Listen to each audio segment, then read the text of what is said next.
tied to January 6th. A suspect now in custody accused of planting the pipe bombs outside the Democratic and Republican Party headquarters the night before the Capitol riot. So that happened about 5 years ago, of course. Robert, I know you kind of were tracking this. This news came out probably like 8:45 this morning. We didn't really get an indication that this was going to happen. And when you think about it, this is a case that's 5 years old in a lot of ways. Yeah, we're approaching the 5-year anniversary, of course, of January 6th. These two pipe bombs, one outside each of the DNC and RNC headquarters, were planted the night before, January 5th, 2021. And they have been the subject of many conspiracy theories over the years. Who is this guy? And yes, it is a guy, because we know that, according to the Associated Press, a man has been arrested.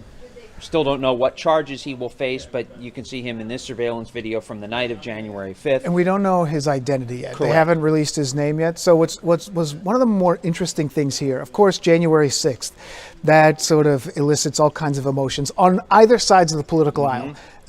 There were Trump supporters who were there at the U.S. Capitol.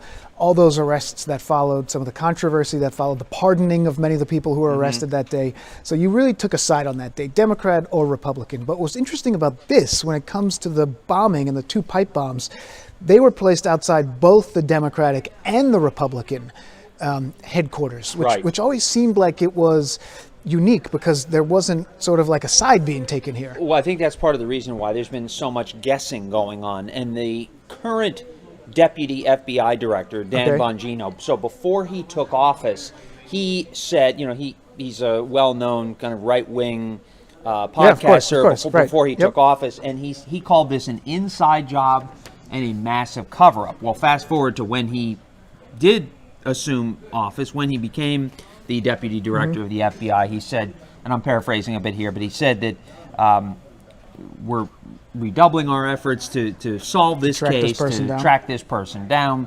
But it's we saw these surveillance images of him, but very kind of shadowy figure. Hard to tell. I mean, he's got wearing a mask on. There's very little that can be distinguished except from his clothing. But now it appears as though this case is at least a whole lot closer to being solved. And I mentioned Bongino this morning, right before 7:30. He posted on X, God bless America and all those who defend her. He didn't refer to this investigation specifically, but if you put two and two together, around the same time the arrest went down this morning, potentially Bongino is alluding to this case and the arrest of this man. And so just to sort of catch people up, just in case you had the volume down, the first part of what we were talking about, federal investigators have finally made an arrest in that pipe bombing case outside of Democratic and Republican headquarters. The individual here, a man, we don't know his identity yet, but there has been an arrest that has been made. Important to note that these were real explosives, fully capable of detonating, found and disabled before they went off. But the FBI has long said that they could have caused serious injury. I mean, so like this wasn't just a for show kind of situation. This was somebody who intended to cause mayhem and chaos at this point. And it's amazing, how much, if those bombs had gone off, how much about history could have or would have changed January 6th as it played out the next day. Very likely would not have happened because there would have been just immense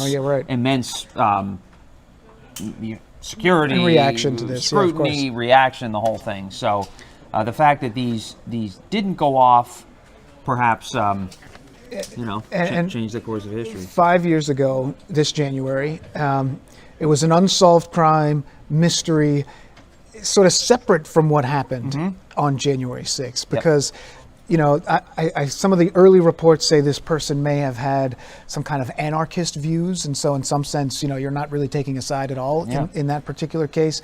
But at this point, we don't know about formal charges, and it seems like there will be a court appearance at some point, right? I mean, that's in a case like this. I mean, typically, what would happen?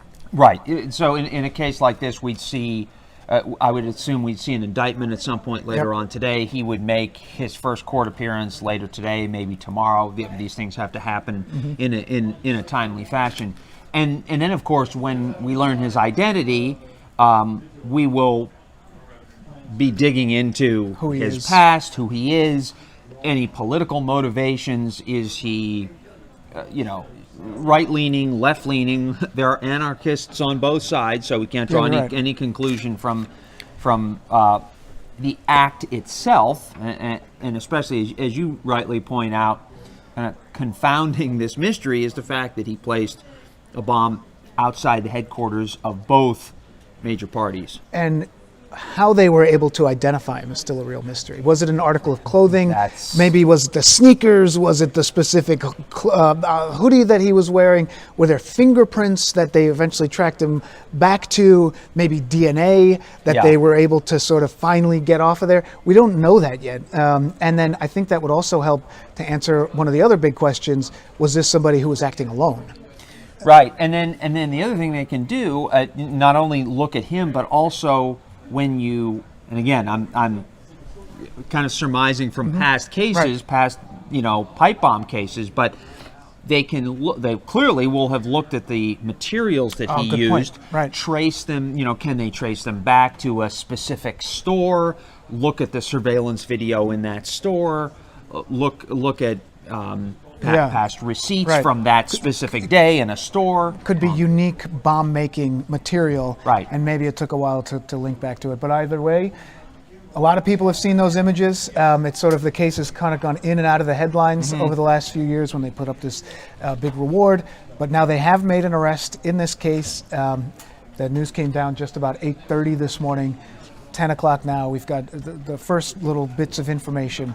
So that's what we do here. I mean, we sort of get it and we get it fast. Anything else you wanted to hit there? No, I think the only thing I want to say is that when you have so little information, I mean, there's been kind of a vacuum where all these conspiracy theories have been able to 100%. to flourish over the years, and now hopefully we know there's an arrest. We know it's a man. Presumably we'll learn his identity later on today, and hopefully we can start to put some of the conspiracy theories to rest and deal in some real facts here, who this guy is, what motivated him, and then of course how he'll be held responsible. All right, Robert, thank you very much. It's a busy morning. That wasn't on our initial agenda, but there it is. That's how it happens, right? That's how it happens. Robert, thank you very much. I think we're going to take a quick break. We also want to tell you about the latest. I know you heard about this case down at NYU, that suspect who was arrested for assaulting that student there.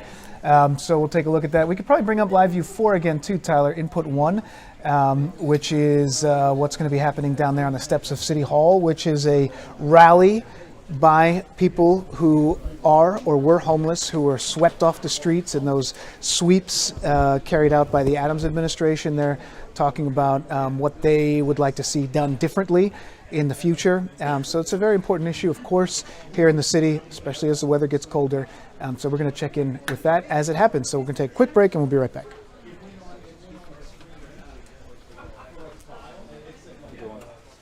Thank you, Bobby Mo.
All right, it is 10:13. What's going on? Hello. We're Howdy. checking us out and looking at our big board of what we are watching today because it's a busy morning out there. We've got a lot of news.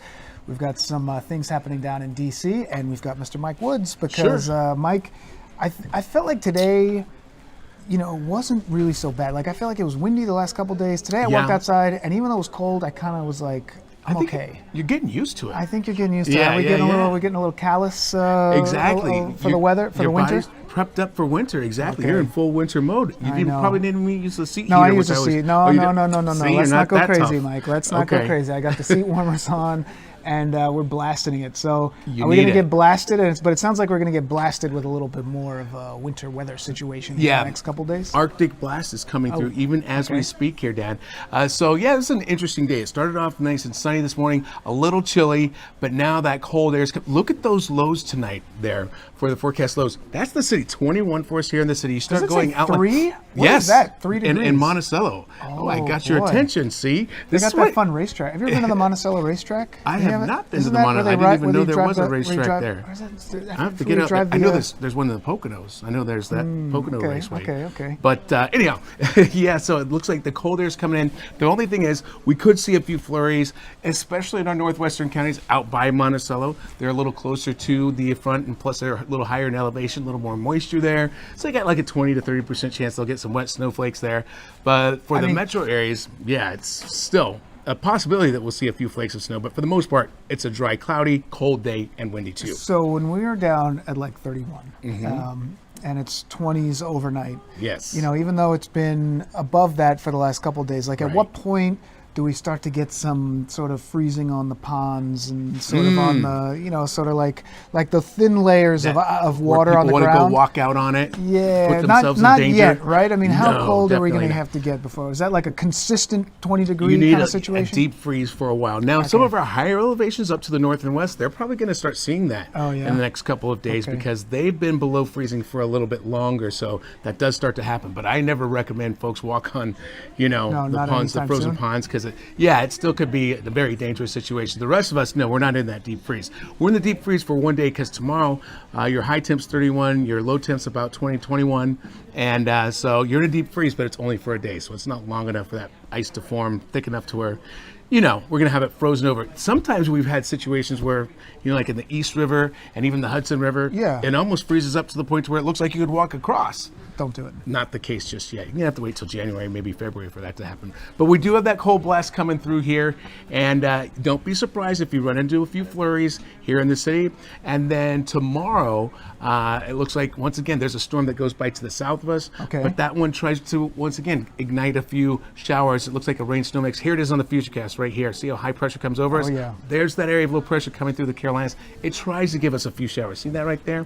Look at me trying to weather nerd-tize you. There's that slight So the chance. blue that comes through, that stuff at the end, that was our precipitation? That's the precip. That's the rain-snow mix. It's trying to come together, but that really should not be a big of a deal. Every once in a while, we get a snow squall. I don't know if you remember that in the years past where you have a blast of cold air. We kind of got a little bit of that earlier this year, too, right? Or earlier a couple weeks ago. It was like, it wasn't a squall, but it was like a quick blast of cold air. Yeah, no, those some flurries. Or flurries. If that happens, like a squall line can give you a blinding condition out there. So if you're on the roads, you can get a whiteout condition for a brief period of time. Sometimes you get these pileups. Look at that. That's what we don't want to see 3 happen. to 16 today. I know. That is cold stuff. I know. It's not until it actually happens. I think folks see it sometimes and they see it on the maps, but it doesn't really hit. You know what you got to do? Until the morning hits you with that cold air. That's coming at us tomorrow. A lot of people streaming our show, YouTube, Fox Local, TikTok. A lot of times you're streaming from your house. This is like one of those good reminders where you should probably shut off the water to the hoses and stuff outside because like this is one of those nights where overnight you could have you could get that pipe bursting kind of situation. I think it's actually you leave the water running just a little bit. If you haven't wrapped it up, leave it running so that it doesn't have a chance to drip. Or you wrap them up, take care of this. I've had it where it gets so cold that I've left it running and then it just froze up beyond that. When it gets so cold. Get to be a temperature where even that won't help you. Right. Sometimes it helps you if the temps are minimal, which is what we'll have here up to the north and west where you see temps dropping down to 3. You got to protect those pipes and completely winterize in a situation like that. But for the rest of us, not quite there yet. Not so bad. I think you said it, but just want to hit it again. So today's Thursday. Yep. You think tomorrow night there may be a little bit of chance we could get some flurries in the skies around here? Just a little bit. Okay. It's like one of those brief hits, that area of low pressure that passes to the south. Most of that's going to go through the Carolinas and Virginias. As it comes up this way, it looks more like most of that's just going to kind of brush maybe South Jersey or eastern Long Island. Okay. Not as much of a chance here in the metro areas, and certainly not to the north and west of that, because that area of low pressure is just too far to the south. But the cold air is here, and here's the thing, in that 7-day forecast, it's not just these smaller opportunities that we have. We have several small ones coming on by. It's like there's one, the one we're talking about for tomorrow. See, there's another one coming here for late Sunday. Okay. And then there's another one coming up on See, I Tuesday, gotta watch Wednesday. this twice. You said that the first time and I didn't get it, but I gotta see it now twice. you see how it is. So it's like one after another after another. All right, so And we might get a little piece. a little piece of something. And next week, it looks like one of those days, one or two of those days, we're in that deep freeze again, even in the metro areas. So 32 or lower for a couple days in a row starts to make a difference. And this is definitely early. Some folks were asking me earlier if these are record-setting low temperatures No, come not tomorrow yet. morning. Are we For getting the close? Central Park, it is not. The record low for tomorrow is 11 degrees. But for LaGuardia and JFK, they're at 2021. We'll be very we close could be on those oh, two. wow, record-setting. Exactly. So it could be record-setting low temperatures for at least parts of the tri-state area tomorrow. It's real technical as to who might get it, but those are two places that are definitely at risk. You know, it's interesting. Tomorrow they have the big World Cup draw, which is down in right. D.C., but we're going to have a lot of events down in Times Square tomorrow. Right. In fact, Tina was asking me. She's like, Tina Mike, is should I gonna be really down be there. dressed? Is it really going to be that cold? I'm like, yes. Yeah, from absolutely. in the morning, like 8 Yes. to 11. All the way through. Are you out there as well? No, I'm right starting here. to detect. I'm right here. You got the cushy inside. Listen, Oh, I don't how want is it to. I in don't the want to brag studio? about it. I'm not going to brag about it because I'll go outside if I have to for the team. Well, we'll be cold out there, but probably Well, if we dry. set some records, can you come back tomorrow? and I'll be talk here about it? tomorrow. I'll be All right. doing the noon show tomorrow as well, see you so here. I'm here for you, my man. All right, you doing the noon today? Not today. No, you're out. All Today, I've got other things to do. I got to deal with this haircut. We can't go 2 weeks like this without getting a I hear what haircut. you're So saying. I'm going to go deal with that. That looks good though. All right, 10:21. We'll take a quick break. Mike's going to go get a haircut. We're going to take a commercial break.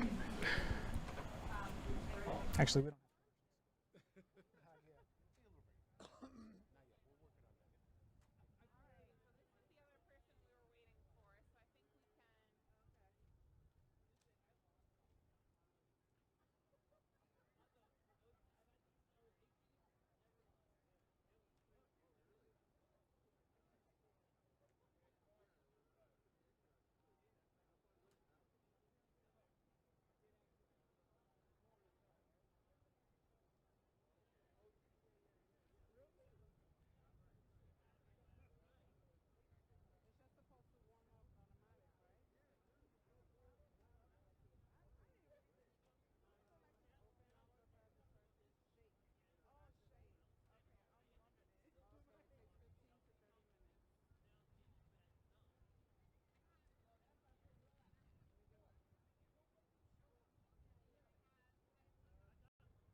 All right, it's 10:23. We appreciate you sticking with us here on Newsroom Live, taking a live look again at our big board. We can see some of the things that we're tracking here in New York. Two of the big stories that we're watching this morning, you can see right here. Above the screen, this one right here, this is a rally that's going to be starting. It's outside City Hall, an issue that's so important to so many people here in New York, especially as the weather gets colder. It is the Stop the Sweep, meaning stop the sweeps of those homeless out in New York. The Adams administration of course, has taken a stronger stance when it comes to trying to help the homeless and help them find housing. But many of these advocates are saying it hasn't been done in the right way.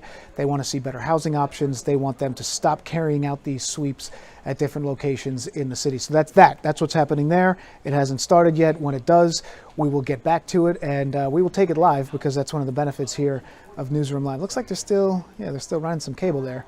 But looks like people are starting to gather behind. And the other thing we're watching down at the bottom of the screen, that one right there, is Luigi Mangione. So of course, Luigi Mangione is back in court today. He had the day off yesterday. Believe it or not, it's been 1 year after the shocking execution of UnitedHealthcare CEO Brian Thompson. Mangione, of course, is the man accused in that killing. His defense team wants some of the key pieces of evidence to be suppressed.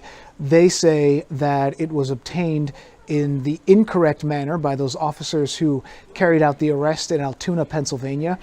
We do have a report on this, not just me talking, but we do have a report on this. Briella Tomasetti, she has been down there all morning, and she's got what you should know about what's going to be happening in courtroom today. Briella, what's going on?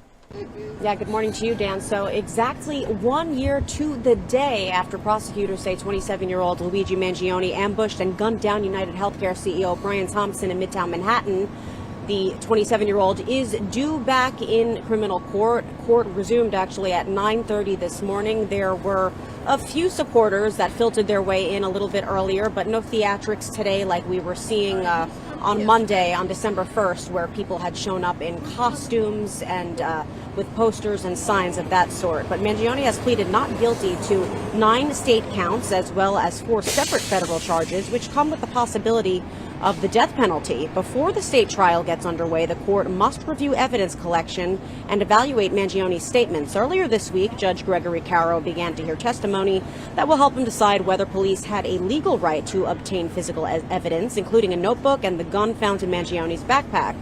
The defense wants that evidence thrown out, since police in Pennsylvania did not have a search warrant and questioned Mangione for about 17 minutes before he was actually read his Miranda rights and then taken into custody at a local McDonald's. This week's hearing applies only to the state case, but it is giving the public a preview of some testimony, video, 911 calls, and other records relevant to both cases.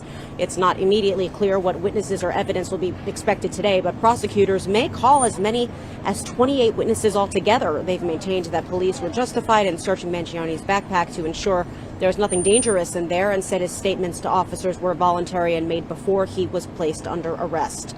Another important thing to note, Mangione's defense team already scored a major win back in September.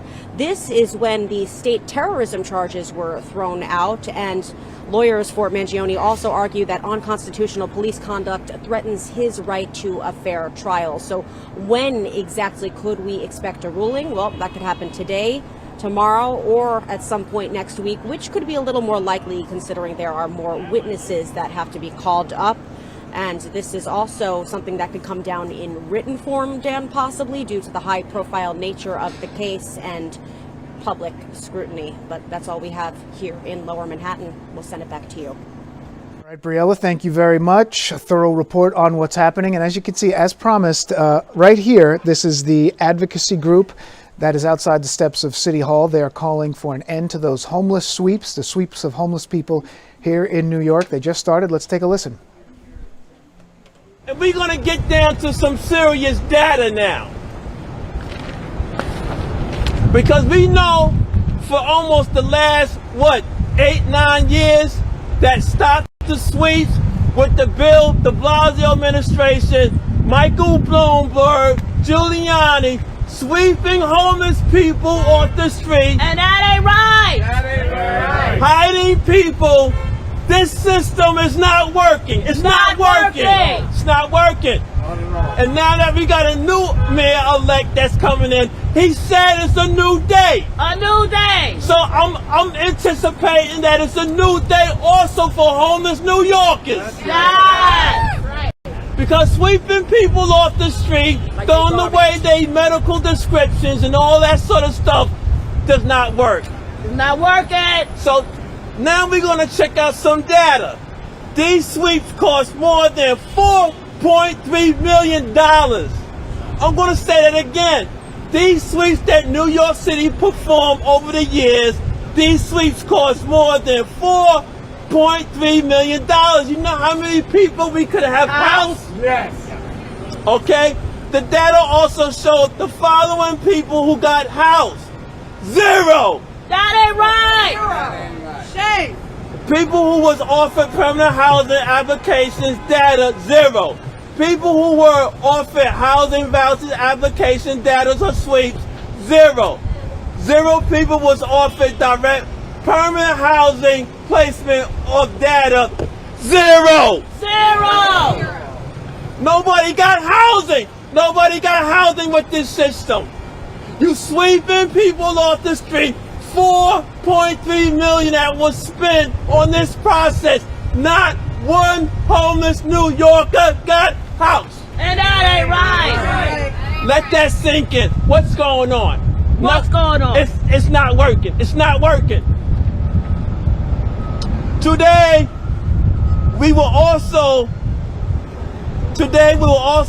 hear about some of the solutions that proposed in New York City have thousands of vacant apartments owned by city, including 5,000 vacant supportive housing beds specifically for homeless people.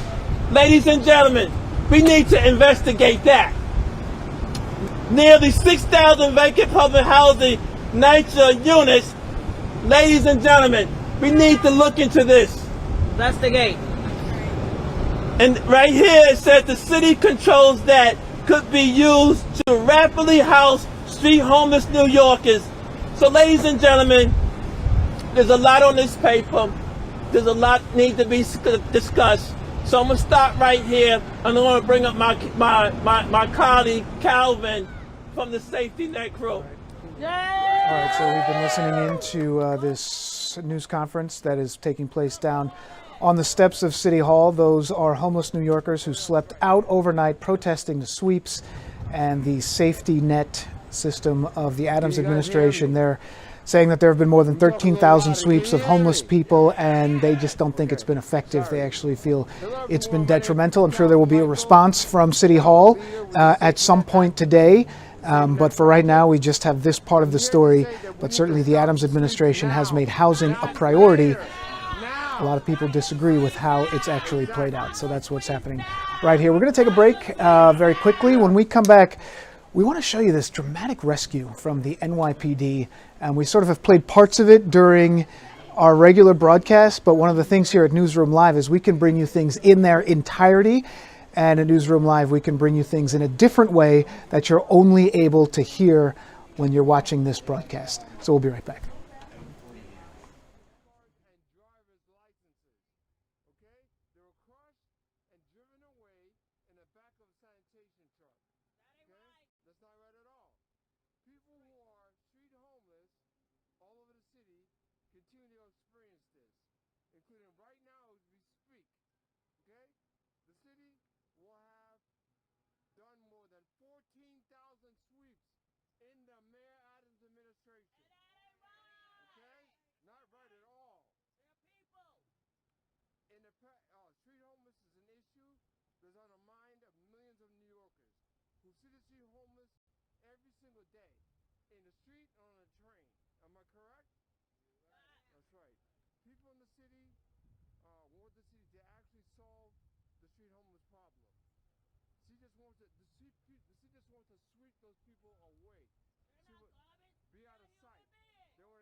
I'm saying doesn't make any sense at all. So, let me see. I've heard from other street homeless people who say that administration after administration had the same problem as street homeless. All right, it's 10:33 here on Newsroom Live. We appreciate you sticking with us. We're taking a look at our big board here. What's it look like up there? Stocks pretty flat today. We're at about 30. You can see in the top left corner of your screen, ELC1 doing something down there in D.C., Capitol Hill. Looks like Chuck Schumer is also speaking from the floor.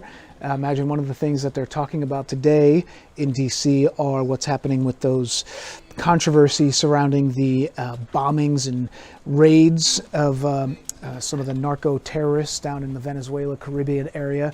Not what we're talking about today. We're talking about actually some good news and just tremendous work by the NYPD. We want to show you this video. We showed it earlier during the broadcast, during the normal Good Day New York Fox 5 broadcast. But one of the things here at Newsroom Live is we can show it to you in its entirety, sort of uninterrupted by myself or any other reporters. And you really get a sense of the New York Police Department, some of their efforts saving this individual who was stuck in a freezing harbor November 30th. I believe this is off of Pier 2 in Brooklyn Bridge Park. So that was the location, Pier 2, Brooklyn Bridge Park. Either way, it was someone in the water, the New York City area, the NYPD springing into action. Let's take a look at this video in its entirety.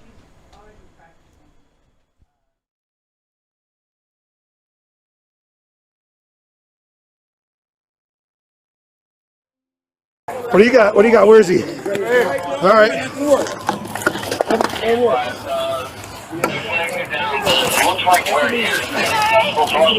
Grab onto that. Grab onto the life ring. Don't drag him. He's too frozen. He's going to fall off. He's going under. He's going under.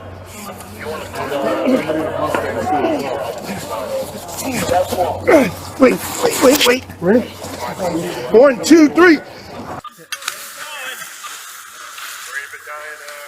Hold on. I got you. You're okay. Relax. Nice and easy. You're okay. Hang on.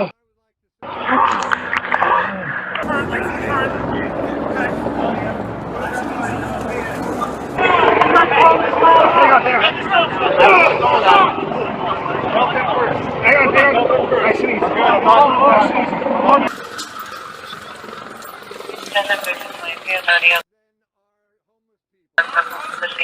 Electronic 265525. Just amazing work there from the New York City Police Department. Again, we'll take a look just at the beginning. This is officers from the department diving into the frozen, chilly water, the freezing harbor, November 30th. They pulled that individual to safety. It was just an amazing effort that they had there. So we'll take a quick break right now. When we come back, we got a lot more news we want to tell you about. Did you hear about what happened down with this NYU student? An individual has been arrested. We want to give you some of those details. So we'll talk to you about that when we come right back. It's 10:37.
All right, it's 10:39, and we want to just jump right to this other story that we're tracking. It's a serious situation. The NYU student who was allegedly assaulted down in Lower Manhattan. We have some video of that incident when it happened. This is actually the individual who was arrested in connection with that case. His name is Rizzo, James Rizzo.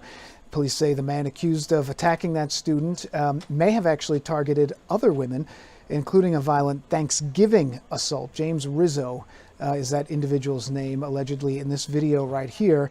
He's accused of attacking an NYU student, and he's now believed to be tied to multiple other violent, unprovoked assaults in Manhattan. Investigators say he assaulted a woman potentially walking with a family on Thanksgiving Day. That's in addition to this NYU situation. But we do want to hear from the other woman who now may be connected with this case. Her name is Diana Bazell. She says that there was this prior attack on Thanksgiving Day. We have two different interviews that we did with her that we want to play for you right now. Let's go ahead and take a listen.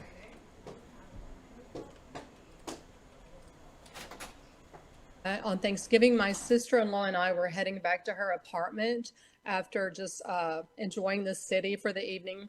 And we were walking at a fairly rapid pace, and out of nowhere, this individual just came up right beside me and put his face near my face and was saying over and over, our society is just an effing joke, isn't it? And every time he would say it, he seemed to be a little more riled up with himself. And once I saw his face, I realized things were not normal. So I looked away to try to disengage, hoping he would just go away. And after about 5 or 6 seconds of his continuing speaking, he stepped back and I thought he was leaving. And the next thing I knew, I was slammed into a glass panel there on the sidewalk and slid down. I guess he left. I mean, he did leave. Some people from across the street came across to see if we were okay, and they were yelling at him to try to make him leave. And then my sister-in-law helped me up. A security guard came out of a building and contacted law enforcement. And then we ended up with an EMT taking me to the ER, to have me evaluated and so forth. So that's basically what happened. All right, so again, we're listening to this interview with a woman named Diana Bazell. She says that she may also have been attacked by this individual right here, James Rizzo. Now, he's wanted in connection with the attack of an NYU student from earlier this week. He's suspected in a string of break-ins at an apartment building near Washington Square Park, including burglaries that occurred while residents were asleep. A lot of concerns that there may be other victims out there of this individual. He does have a criminal history that the NYPD is looking into as well. I want to listen again to Diana Bazell. She talked about kind of some of the things that she's thinking. She's a tourist. She's from Houston.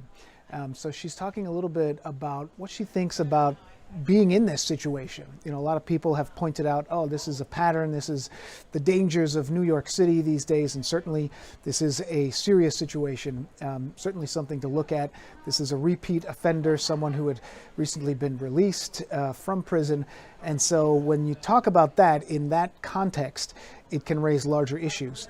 We asked Diana Bazell about this, who's the second alleged victim in this case. Let's hear what she had to say about it. But when an individual has that kind of record of assaulting women just randomly and repetitively, this person shouldn't be allowed to just wander out. My understanding is he was released in September. This is November. Who knows how many women he's assaulted during this time that we're not even aware of. That's just not okay. So, I'm not sure what the solution is. If it were simple, the solution would have been handled already. But I know letting dangerous individuals loose on the street like this to continue these random assaults is not okay. So, yeah, sorry, I can't be more detailed than that, but I don't like to make statements when I don't have the full information. I don't want to cast dispersion on anyone. People are just trying to do their jobs with the strictures they have placed upon them by the rules. So everyone I encountered in this situation was doing the very best they could in the job they were in. but systemically something is amiss if this can happen over and over without being addressed. Yes, ma'am. I still love New York. I won't stay away. This is one person, not a city, that caused this harm. This could happen in any city. It happens in Houston every day. So this is no slam on New York at all that this happened. It's just unfortunate. And I feel confident that this matter is being handled very well now. I've received a lot of calls, a lot of concern, and I've spoken with the DA, and I feel confident that justice will be served in this case, not only for me, but for others as well.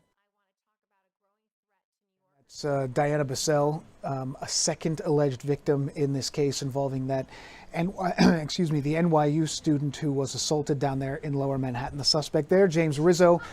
So we will be tracking what's happening with that. Her statements there. I just wanted to play that in its entirety. So well said, to kind of put this in context. So we're going to take a quick break, and we got a lot more stuff going on. When we come right back, we're actually going to check in with some of our colleagues who are going to be producing a podcast. Have you heard about the Kicking and Screaming podcast that we have here? Louis Albanese, Tina Servasio, they're holding it down today. So we're going to take a quick break, and we'll come back and talk to them.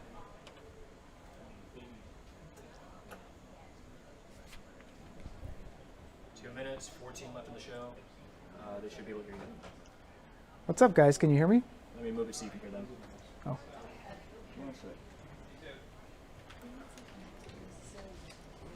Bobby Mo. Medical device and social security scams. That's Jill Brand. You know, on that Fox Local, when you watch it on the Fox Local and listen to you, it's like a major delay. Can they have a slight zoom in? Because it's I usually watch on my desk on the website. Tyler's asking for a little bit of a zoom in. Can you guys hear me? Maddie, zoom in. Zoom in. Yeah, there you go. That's the shot. There we go. Perfect. So, okay. That's the shot. You guys can't see me, right? I don't think so. But Okay. I mean, I can see. Believe it or not, we can't see you, but we can hear you. He's got it on behind us, but it's like a 5-minute delay. Oh, okay. No oh my God. All right, so we got You guys. were doing your whole diatribe. We got a couple seconds. What do you guys? What should we start with? Well, you're going to ask us, so guys, blah, blah, blah, kicking and screaming, following us. So what are you guys talking about today? And we'll segue into Giants and Knicks. We'll talk. And we'll segue into you and tell you a couple things. And then we'll talk a little soccer. Soccer! Oh, there's the... Soccer. Are you going to jump that right ball into you this kick toolbox, around. or what are you going to do? I'm going to take to you first, and they'll say, let's take Okay. a look at our kicking. Okay. I'm not a hot take person. I have one hot take. One. Yes. Go for it. Yes. Yeah, right. I'll get fired. Why? July 20th can't come fast enough.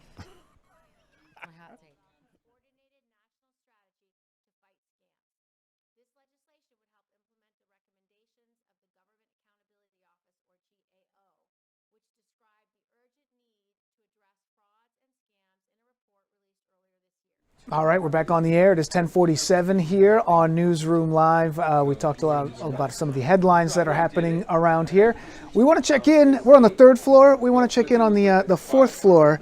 My colleague, there we go. Oh, there we are. There we go. There Louis we are. Albanese, Tina Servasio, the Kicking and Screaming podcast. Tina, you're jumping in for Bianca Peters, who is Lou's co-host admirably today. Right. So, I know you guys are always giving the hottest takes on the hottest stories. What do we got going on today up there? Well, the hottest No take hot is takes the from Giants. The Giants. That's what the hot take is. The Giants. Dan, I'm going to cry through our discussion about the New York Football Giants. That's no hot takes for me. All depression, and I need therapy. And Dan, I know you're a big Jackson Dart guy, but all I'm going to say is one thing. Did you hear what he said this week? They asked him about getting hit, and he says, "Listen, guys, it's football. We're not playing soccer here. I'm a football player." Danny, he put down your sport. What's going on here? He's talking about. Hey, he always gets hurt, so maybe he should start diving like some of those soccer players. Maybe he should take a dive every once in a while. He could learn something. So yeah, the G-men. At this point, Lou, do they even want to win any games? Shouldn't they just kind of try to get a draft pick here? What are they doing? No, you know what? They have a lot of draft picks. They have a lot of young players. We know that. The problem is they have to learn how to win. All right. They have to learn how to kick a football. Like, you can make contact with the football yes. when you're a kicker. Oh, I wish we had that video. I mean, if you can't even make contact, I know there's all like digital rights and all what that happened? stuff. What happened, Louis? What did he say happened there? I mean, if anybody who didn't see, there's the kicker for the Giants who goes to kick it and basically just kicks the ground. What happened? His toe got caught. I mean, it's all you know from kicking a soccer ball, and so many great soccer and rugby players become NFL place kickers. I mean, just make contact and then miss wide right or wide left or dunk it off the goalpost. I mean, he can't even get his toe on the ball. That's where the Giants. And the amazing part is he said they moved the ball on him a little. They moved the ball. So basically what happened to him was he became Charlie Brown and Lucy moved the ball. So instead of flipping in the air and falling on his back, he just stuck his foot right in the ground. That's what happened. That sounds terrible. So at least we have a good story with the Knicks. Knicks win last night. But I don't know if you guys are going to talk about. You're starting to hear little trade rumors. I mean, I don't know why. The Knicks are doing well. They're talking about, we should trade Cat for Anthony Davis. We should trade Anunoby for LeBron James. We should get Giannis on the team somehow. Like, what's going on? Dan, who are your sources? I mean, well, here's the whole thing. The minute that Chris Paul basically got released from the Clippers, that immediately it always comes back to, like, the Knicks. But, Dan, even if they wanted to trade for Giannis, they gave up 4 or 5 first-round picks for Mikal Bridges. Yeah. Was it 4 or 5? That was 5. It was 5. So what are they going to give up to get Cat? Like, I mean, they would have to give up Cat to get Giannis. They're playing great. 33 points, 18 rebounds last night. And more importantly, why would Milwaukee want to trade Giannis for Cat at this point? Yeah. I mean, Cat's contract I know is up at the end of the year. That's a big thing for them, so they can get out of the money. And Giannis can post himself out. But I don't know. How does he fit in there? I mean, he's an inside presence. We know that. But we also know, we saw last night, he's got calf problems. And he can get hurt again. And that's all. Every last 2 years in the playoffs, he's gotten hurt. So I don't know if I would want to go there and blow the team up right now. Let the team play out, see what goes on. Come February, then I would address at that point what you think the needs are. But it's too early to start talking trades like that. And they're still getting used to Mike Brown as a head coach, and he's getting used to them. So he's making different decisions. He's moved Josh Hart back into a starting role, and that's made a huge difference. So they're still getting used to each other. Yeah, don't break what's not. Don't fix what's not broke yet. No, it's not broke yet. Yeah. They lost a few games on the road. They're going to be fine. The East is weak. Stay with it right now. See what happens come February. Then you make a little adjustment here and there. Good advice. Now, Louis, we're going to talk about your favorite subject, which is soccer. I know you're a diehard fan. You've got your scarf. You've got your diehard. Whatever you need. So, but Tina, I know you're going to be in Times Square tomorrow because we have the World Cup draw, and there's like a little bit of a party happening in Times Square. So, what's happening over there? So the U.S. Soccer Federation, along with the New Jersey, New York host committee, they're throwing a big old Times Square party. I mean, this is going to be like New Year's Eve level. So it starts at 10 a.m., Dan. So if anybody is watching, you can head on down there. And it's going to go all day long. And they are going to have, I don't know if this is all for like full release yet, but they're going to have special guests. Maybe some current and give former. It away. There you go. Yeah, we don't know who, or maybe I do and don't know yet. But, I mean, there's going to be members of, the U.S. men's soccer team, former and current players. It's going to be a scene. And the whole thing is it's the build-up. Oh, there's going to be like a mini pitch, though. I mean, there's going to be so many great things to do for kids that want to go out. Get your kid out of school. It's a Friday anyway. It's going to be freezing. Nobody's going to be paying attention. Come out to Times Square. Just bundle up.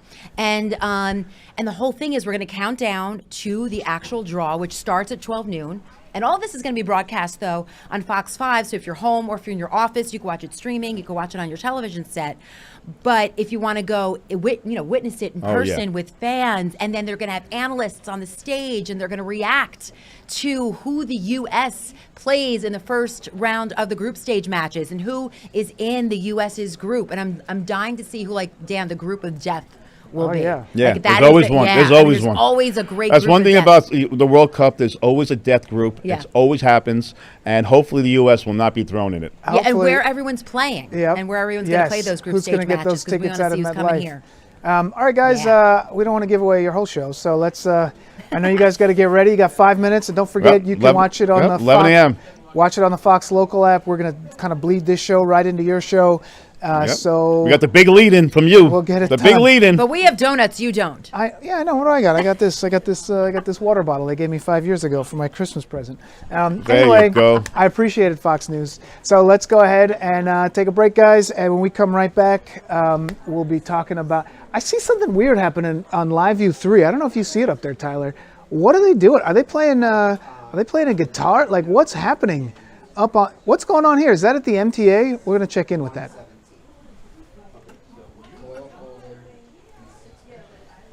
2 minutes. We'll have about 2 when we come back. Hey.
All right, it's 10:56. We're kind of rounding out this hour on Newsroom Live. I just caught this out of the corner of my eye. We got a crew out in Jersey City. This is Journal Square, if you're familiar with the PATH station. What are those guys rocking out? They are. So let's if she can't sing, we're gonna duck back out of this. But if she's good, we'll stay with it. Let's check in what she's doing.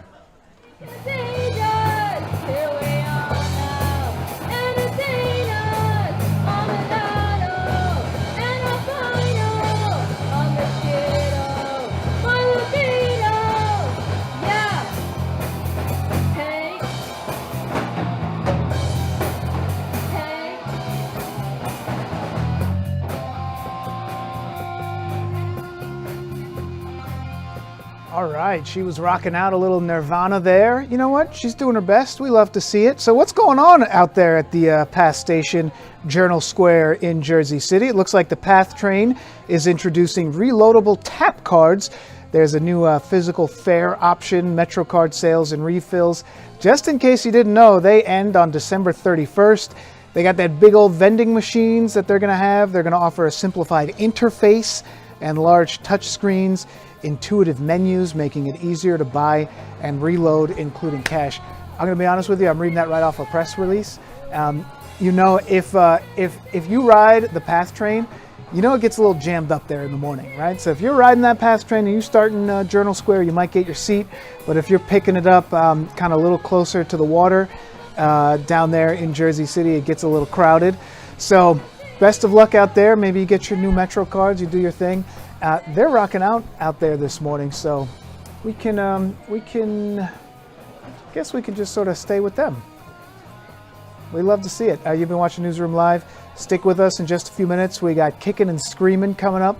It's our wonderful podcast with typically it's Bianca Peters and Lou Albanese, but today Tina Servasio is admirably stepping in for Bianca. Let's listen to some Nirvana as we rock out. There we go. Stay with us. I'm Dan Bowens for Newsroom Live.